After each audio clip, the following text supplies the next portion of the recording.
നേരത്തെ പറഞ്ഞ ആ സാഹിത്യത്തിൽ വന്ന ആ ഒരു മാറ്റത്തിൽ പറഞ്ഞപ്പോൾ അതുപോലെ തന്നെ സിനിമയിലും വന്നിരുന്നു.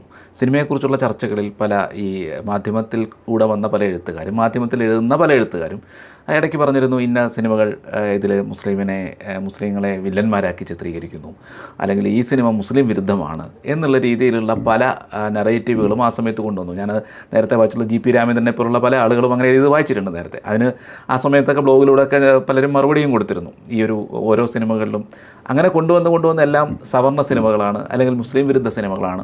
ഇത് ഇങ്ങനെ പറഞ്ഞ് ഈ സാഹിത്യത്തിൻ്റെ അതിൻ്റെ അനുരണനങ്ങൾ തന്നെ സിനിമയിലെ എഴുത്തിലും ഈ ഒരു ആരോപണം ഉന്നയിച്ചിരുന്നു. തീർച്ചയായിട്ടും ഞാൻ പറഞ്ഞല്ലോ, ഇത് സാഹിത്യത്തിൽ മാത്രം ഒതുങ്ങുന്നതല്ല ഈ ഒരു പൊതുബോധം എന്ന് പറയുന്നത്, മറ്റ് കലാരൂപങ്ങളിലും പ്രത്യേകിച്ച് സിനിമ. കാരണം സാഹിത്യത്തെക്കാൾ കൂടുതൽ ജനങ്ങളെ സ്വാധീനിക്കുന്നത് സിനിമയാണ്. അതുകൊണ്ട് സിനിമയിലാണ് കൂടുതലും വന്നിട്ടുള്ളത്. സിനിമയെക്കുറിച്ച് വലിയ ധാരണ എനിക്കില്ലാത്തത് കൊണ്ട് അതിലേക്ക് ഞാൻ കടക്കുന്നില്ല. എങ്കിൽ പോലും ഞാനിത് കേട്ടിട്ടുണ്ട് ഒരുപാട്. സിനിമയിലും ഇത്തരം കാര്യങ്ങളുണ്ട് എന്ന്. നമ്മുടെ വിഷയം സാഹിത്യം മാത്രമായതുകൊണ്ട് അതിലേക്ക് ഞാൻ കിടക്കുന്നില്ല.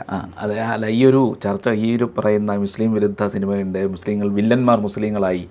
അപ്പോൾ സമൂഹത്തിൽ പൊതുവെ ഏത് മതക്കാരനും വില്ലന്മാരുണ്ടാവാറുണ്ട്, മോശം ക്യാരക്ടറുകൾ ഉണ്ടാവാറുണ്ട്. അപ്പോൾ ഈ പറയുന്ന ഒരു കണക്ക് വെച്ച് നോക്കുമ്പോൾ സിനിമയിലും സാഹിത്യത്തിലും ഉൾപ്പെടെ വില്ലന്മാരായിട്ട് മുസ്ലിങ്ങൾ ഉണ്ടാകാനേ പാടില്ല എന്നൊരു നറേറ്റീവാണോ ഇവരൊക്കെ മുന്നോട്ട് വെക്കുന്നത്? തീർച്ചയായിട്ടും അതാണ് ഞാൻ പറഞ്ഞിട്ടുള്ളത്. ഈ ഒരു പൊതുബോധം എന്ന് പറയുന്നത് ഈ ഒരു ബൈനറിയാണുള്ളത്. എന്ന് പറഞ്ഞാൽ ഭൂരിപക്ഷം എന്ന് പറയുന്നത് എല്ലാ തിന്മയുടെയും ഭാഗം, അവർക്ക് വില്ലന്മാരാകാം, അവരെല്ലാ കുറ്റവും അവരുടെ ഭാഗത്താണ്.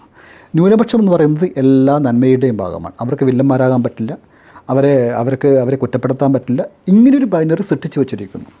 അതുകൊണ്ട് ഒരു കാരണവശാലും ഇനി എസ് ഹരീഷോ സന്തോഷ് ചിക്കാനമോ സുഭാഷ് ചന്ദ്രനോ ഒന്നും ഒരു മുസ്ലിമിനെ വില്ലനായി ചിത്രീകരിച്ചുകൊണ്ട് ഒരു കഥ എഴുതാൻ പറ്റില്ല അവർക്ക്.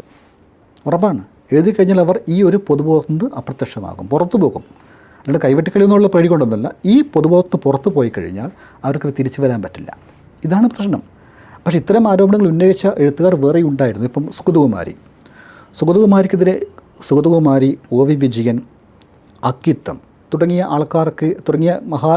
മഹാന്മാരായിട്ടുള്ള എഴുത്തുകാർക്കെതിരായിട്ടും ഇത്തരം ആരോപണം ഉന്നയിക്കപ്പെട്ടിരുന്നു. പക്ഷേ ഇവരാരും അത് മൈൻഡ് ചെയ്തിട്ടില്ല, പ്രതികരിച്ചിട്ടില്ല. കാരണം അവർ വെറുതെ വിട്ട സംഭവം. അവരാരും തന്നെ നമ്മുടെ ഈ പറഞ്ഞ പോലെ അവർ മരിച്ചതിന് ശേഷം മൺമറഞ്ഞു പോയിട്ടുമില്ല. അപ്പോൾ ആ ഒരു തൻ്റെ ഇടം, ആ ഒരു നിലപാട് നമ്മുടെ പുതിയ എഴുത്തുകാർക്കില്ല എന്നാണ് ഞാൻ പറഞ്ഞു വിടുന്നത്. കാരണം ഈ പൊതുബോധം മാറിയിരിക്കുന്നു. അത് മാറ്റിയിട്ടുള്ളത് ഈ പറയുന്ന ജമാഅത്തെ ഇസ്ലാമിയാണെന്ന് അതെല്ലാവർക്കും അറിയുന്ന കാര്യമാണ്. പക്ഷേ ആരും തുറന്ന് സമ്മതിക്കില്ല. ഇതാണ് വിഷയം. വളരെ അപൂർവം ചിലർ പറയുന്നുണ്ട്. അങ്ങനെ പറയുന്നവരെ വർഗീയവാദികളാക്കിയിട്ടും മറ്റ് പല പേര് വിളിച്ചിട്ടും സമൂഹത്തിൽ അടിച്ചിരുത്താൻ വേണ്ടിയിട്ട് ശ്രമിക്കുന്നു. പക്ഷേ ഈ സോഷ്യൽ മീഡിയ വന്നതോടുകൂടിയിട്ട് ഇതൊക്കെ പുറത്ത് വന്നു. സോഷ്യൽ മീഡിയക്ക് ഒരുപാട് ഗുണമുണ്ട് കേട്ടോ, അത്തരം കാര്യങ്ങൾക്ക് ഒരു ഗുണമുണ്ട്. പിന്നെ അല്പം ധൈര്യം വേണം, നിലപാടിൽ സ്ഥിരത വേണം. അങ്ങനെയുള്ളവർക്ക് ഇതൊക്കെ തുറന്ന് പറയാൻ കഴിയും. അങ്ങനെ പറയുന്ന ആൾക്കാരുണ്ട്. ഇപ്പോൾ സാഹിത്യ വിമർശനം എന്ന് പറയുന്നൊരു മാസിക, തൃശ്ശൂരിൽ നിന്ന് ഇറങ്ങുന്ന മാസിക, ഈ മാസിക വളരെ കൃത്യമായിട്ട് ഇതൊക്കെ പുറത്ത് കൊണ്ടുവന്നിട്ടുണ്ട്. അതിൻ്റെ ഉള്ളടക്കത്തെക്കുറിച്ച് പരാതി ഉണ്ടാകും, നമുക്ക് അതിൻ്റെ നിലവാരത്തെക്കുറിച്ച് പരാതി ഉണ്ടാകും. പക്ഷേ ഈ ഒരു പൊതുബോധത്തെ എതിർത്തുകൊണ്ട് ഒരുപാട് ലേഖനങ്ങൾ പ്രസിദ്ധീകരിക്കാൻ ധൈര്യം കാണിച്ചത് CK ആനന്ദൻപിള്ള എന്ന് പറയുന്ന പത്രാധിപരാണ്. ഒരിക്കലും മറക്കാൻ പറ്റില്ല ആ ഒരു പത്രാധിപരെ. വാസ്തവത്തിൽ മറ്റുള്ളവരാം ഈ പഞ്ഞിക്കടിയിൽ ഒളിച്ചു വെച്ച സത്യങ്ങൾ അത് പുറത്തെടുത്തിട്ടുള്ളത് ഈ പത്രാധിപരാണ്. അതിലൊരുപാട് ലേഖനങ്ങൾ, ഇപ്പോൾ രവിശങ്കർ നായരുടെ ലേഖനങ്ങളൊക്കെ ഏറ്റവും കൂടുതൽ വന്നിട്ടുള്ളത് ഈ സാഹിത്യ പ്രശ്നത്തിലാണ്. ഞാനും എഴുതിയിട്ടുണ്ട്.